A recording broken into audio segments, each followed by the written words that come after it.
नमस्कार देवी और सजनों, मैं अशोक जरोटी। सभी भाई बहनों का चैनल पर स्वागत है। मार्क जुकरबर्ग के खुलासे ने कॉकरोच जनता पार्टी और डीप स्टेट की पोल को खोल कर रख दिया है। आज का वीडियो बड़ी साजिश का पर्दाफाश करेगा। वीडियो को आखिर तक देखना और ज्यादा से ज्यादा भाइयों को शेयर करना। जिस भाई ने चैनल सब्सक्राइब नहीं कर रखा, चैनल को भाई सब्सक्राइब भी करना और वीडियो को हाइप जरूर कर देना। मेटा की पूरी टीम संसदीय कमेटी के सामने पेश हुई। 3 दिन का अल्टीमेटम दिया गया था टीम को और ये कहा गया थी, बताओ जो मोदी का वीडियो था क्यों हटाया था और जो अवैध कंटेंट थे उनको क्यों प्रमोट किया गया था।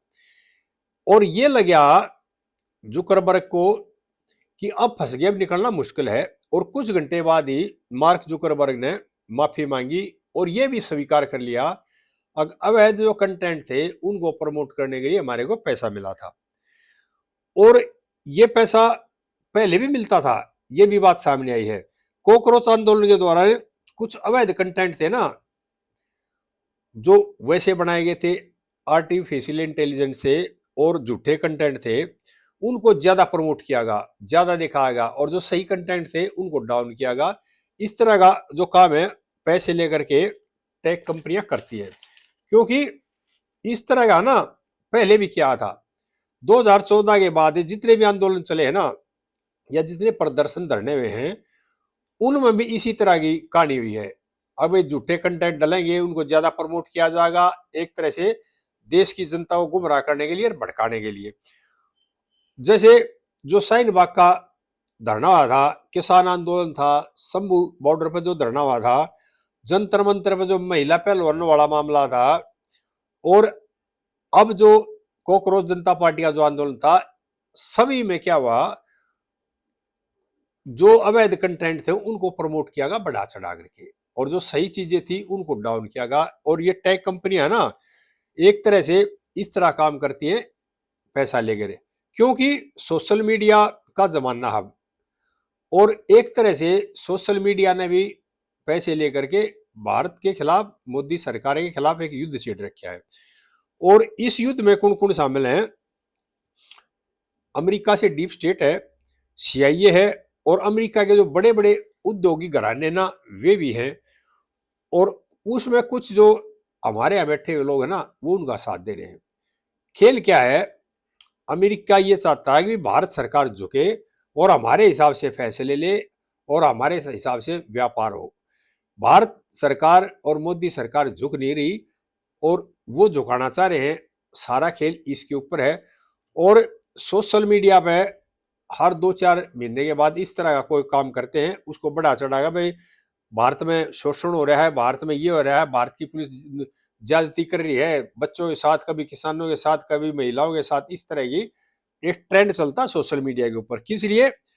अभी मोदी सरकार का ग्राफ नीचे गिर जाए, देश की जनता विरोध कर दे और सरकार को सत्ता से बेदखल कर दे, सारा खेल इस तरह है। लेकिन देश की जो जनता है ना, वो बहुत समझदार है। उनके जो साजिश है, जो रस्ते हैं, षड्यंत्र है, उनका पर्दाफाश जल्दी करती है और उनकी बातों का भारतीय जनता के ऊपर इतना ज्यादा असर नहीं होता जितना वो दिखाना चाह रहे हैं। और सोशल मीडिया में इस तरह के जो कंटेंट है वो जानबूझ कर डाले जाते हैं कि देश की जनता गुमराह हो, देश की जनता सरकार के खिलाफ खड़ी हो और सरकार को सत्ता से बेदखल किया जाए। सारा खेल चल रहा है 2014 के बाद से चल रहा है, जब से प्रधानमंत्री जी मोदी जी आगे बैठे हैं इस गद्दी के ऊपर, ये खेल जब से चल रहा है। और अब की बार है ना, ये बड़ी चतुराई से करते थे इस काम को। लेकिन जो टेक कंपनी ने जो ठेका ले रखा था, उसका भी बार भांडा फूट गया और टेक कंपनियां पकड़ेगी। अब मार्क जुकरबर्ग फंस गए, क्यों? उनको पता है कि दुनिया का सबसे बड़ा बाजार भारत है और भारत से बहुत ज्यादा पैसा कमा रही है जुकरबर्ग की कंपनी। इसीलिए वो चाह रहे हैं किसी तरह से ये जो भांडा फूटा है इससे निकलने का एक ही रास्ता, भी माफी मांग ले। उसने माफी मांग ली और माफी मांगकर जुकरबर्ग निकलना चाह रहा है। लेकिन जो हमारे आईटी मंत्री हैं और हमारी सरकार है, उन्होंने सख्त कदम उठाए हैं और ये कहा है भी इनके जो जिम्मेदार है इनकी तय की जाए, किसने ये काम किया है, किसने इस तरह की गलती की है। और अब मार्क जुकरबर्ग एक तरह से ऐसे कटघरे में खड़े हो गए, अभी भी माफी मांगने के सिवाय उनके पास कोई चारा नहीं था। इस तरह खेल वो पहले भी कर रहे थे। कर क्यों रहे थे? डीप स्टेट के इशारे पे, सीआईए के इशारे पे और अमेरिका के जो उद्योगपति है उनके इशारे पे। दुनिया का सबसे बड़ा बाजार भारत है। भारत सरकार अपने स्रोतों के हिसाब से, अपनी समझ के हिसाब से, अपने फायदे के हिसाब से, देश की जनता के फायदे के हिसाब से, देश की जनता की भलाई के लिए फैसले लेती है। अमेरिका के दबाव में आ नहीं रही, और 2014 के बाद से ही अमेरिका हर तरह का दबाव डालना चाह रहा है। कभी टैरिफ लगा करके, कभी बैन लगा करके, कभी किसी तरह करके, और कभी H1B वीजा के बारे में धमकी देता है। इस तरह की बातें करके वो ये चाह रहा है किसी भी तरह से मोदी सरकार झुक जाए और हमारे हिसाब से, हमारे नियम के हिसाब से व्यापार करें।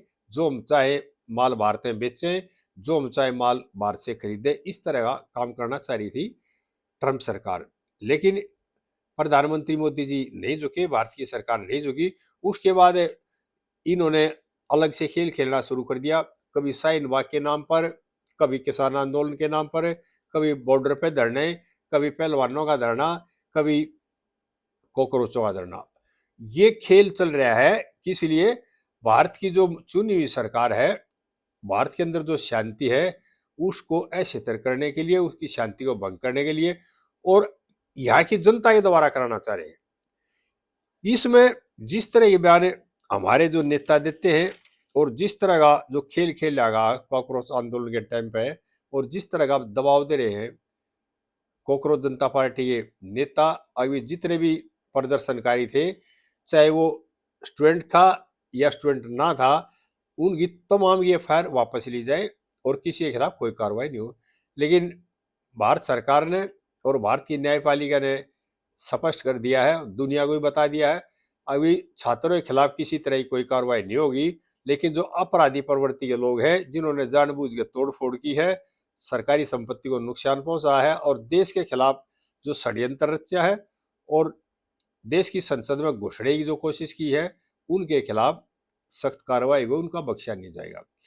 और जांच एजेंसियों ने एक और बात अब खुलासा हुआ है कि पाकिस्तान से जो आतंकवादी थे उनके इशारे पे यहाँ के बहुत बड़ा हमला करना चाह रहे थे छात्र आंदोलन के अंदर, छात्रों में घुस करके। लेकिन यहाँ की जो पुलिस की सख्ती, पुलिस के अरेंजमेंट को देख करके उनकी हिम्मत नहीं हो पाई अगर इस तरह का कोई हमला या करे या उसको अंजाम दे। और अब ये बाद में जो जांच एजेंसियां 17 को पता लगा, तो इसमें कई आतंकवादी गिरफ्तार किए हैं और उन्होंने ये कबूल किया है। यानी कि इतनी बड़ी साजिश रची जा रही थी देश के खिलाफ कि जो आतंकवादी हैं बाहर के हैं, वो यहाँ पर आएंगे, पुलिस की वर्दी में आकर हमला करेंगे, यानी कि पुलिस को बदनाम करो। उसके बाद देश के अंदर आक्रोश पैदा हो और देश की जो युवा शक्ति है, देश की जो जनता है, वो सरकार के खिलाफ खड़ी हो जाए। इस तरह की साजिश ये रचना चाह रहे थे। लेकिन अब जब मेटा कंपनी की जो पूरी टीम है ना, उसको अल्टीमेटम दिया गया और सामने हाजिर हुए और ये देखा अभी अब फंस गए, अभी बाहर निकलना मुश्किल है सरकारी शक्ति देख करके। और जुकरबर्ग ने थोड़ी देरी बाद माफी मांग ली और ये कहा, बताया भी अवैध कंटेंट के लिए हम पैसा लेकर प्रमोट करते थे। ये पैसा कहाँ से आ रहा है भाई? ये पैसा भी अमेरिका से और डीप स्टेट से आ रहा है और वहाँ के उद्योगपतियों द्वारा आ रहा है। जो जोर शोर जैसे लोग बैठे हैं, उनका काम सिर्फ यही है, जो भी शांति प्रिय देश है जिनमें सरकार अच्छा काम करी है, उन देशों की सरकार को गिराना, देशों की शांति भंग करना, देशों को तोड़ना, ये नीति रही है जोर शोर की जो फाउंडेशन है उसकी।